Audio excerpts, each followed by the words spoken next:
ఇలాంటి మరిన్ని వీడియోల కోసం మా ఛానల్ని లైక్ చేయండి, సబ్స్క్రైబ్ చేయండి, బెల్ ఐకాన్ను యాక్టివేషన్ చేయండి.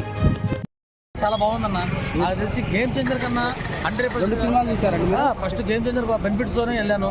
అదే 1 గంట ఆటకి వెళ్ళాను. ఇది నిన్న రీసెంట్ రాత్రి నైట్ వెళ్ళాను సినిమాకి. అది దానికన్నా 100% 75% డాకుస్ మహారాజే బాగుంది. కామెడీ అయినా, అది సెంటిమెంట్ అయినా, ఫైటర్ అయినా చాలా బాగుంది. బాలకృష్ణ యాక్టింగ్ బాగా సూపర్. మాట్లాడే పనుల జై బాలయ్య ఈ రెండింటిలో ఇదే బాగుందంటారు. ఇదే బాగుంది, బెటర్ ఆప్షన్. ఇప్పుడు నేను మళ్ళీ సెకండ్ టైం చూడడానికి వచ్చాను డాకు మహారాజ్. నిన్న ఇదే టైం చూసాను, 9:30కి వెళ్ళాను. మళ్ళీ ఇదే టైంకి చూడడానికి వచ్చాను. అంత బాగుంది కాబట్టి గేమ్ చేంజర్ లో మంచిగా చక్ర డైరెక్షన్ అన్నారు. ఫస్ట్ హాఫ్ కూడా చాలా బాగుంది అన్న. గేమ్ చేంజర్ అనకూడదు. అయితే సెకండ్ హాఫ్ ఏంటంటే మా తాతల కాలం రాజకీయం ఎలా చూపిస్తారో అలా చూపించారు. అంటే రాజకీయం ఎక్కలేదు అంటారా? అది ఎక్కలేదు. మా తాతల కాలం నుండి ఎలా ఉంటుంది అన్నారు. మన ఉన్న జనరేషన్ కి మన తాతకాలం నుండి మనకి డబ్బు లేకుండా రాజకీయం మనిషిని చూసి పరిస్థితి పరంగా ఉంది కదా. చాలా బాగుంది. అయితే గేమ్ చేంజర్ కంటే డాకు మహారాజ్ కొంచెం బెటర్. అది కూడా కొంచెం బెటరే, కాకపోతే కొంచెం మరి అంత తీసేసి సినిమా కాదంటారు. అది తీసే సినిమా కాదు, చూడొచ్చు.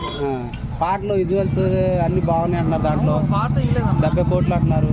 70 కోట్లు అన్నారు కానీ ఇది ముక్కాల సాంగ్ అంత ముందు చూసినట్టు ఉంది. అది బాగుంది. డైరెక్షన్ బాగా చేసింది శంకర్ డైరెక్షన్ కన్నా రామ్ చరణ్ యాక్టింగ్ వెళ్ళాడు సినిమాలో, అసలు డౌటే లేదు.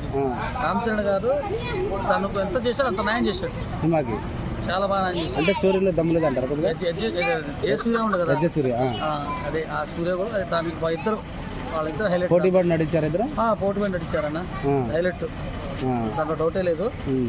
గేమ్ చేంజర్ కూడా కొంచెం చూడొచ్చు అంతే. అంటే మరీ బ్యాడ్ ఏం కాదు, మరీ ఫ్లాప్ ఏం కాదు, చూడొచ్చు.